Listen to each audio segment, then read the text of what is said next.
राजा गिरगाव चौपाटी परिसरात दाखल, थोड्याच वेळात होणार विसर्जन।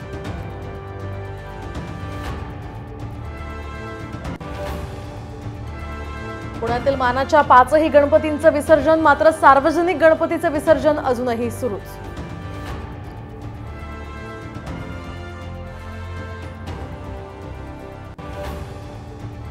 विसर्जन मिरवणुकीला गालबोट, धुळ्यामध्ये मिरवणुकी दरम्यान 3 मुलांचा मृत्यू, परभणीमध्ये डीजेमुळे एकाचा मृत्यू, तर कोल्हापुरात परवानगी नसतानाही लेझर शो सुरूच।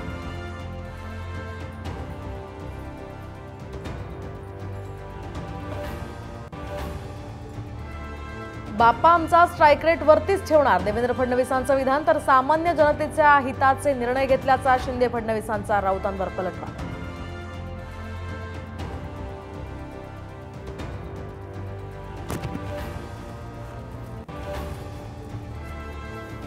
जरांगे पाटलांच्या उपोषणाचा आज दुसरा दिवस, मराठा समाजाच्या मागण्या तात्काळ मान्य करण्याची मागणी, तर कायद्याच्या चौकटीत बसणार, आरक्षण देणार, मुख्यमंत्र्यांचं पुन्हा आश्वासन।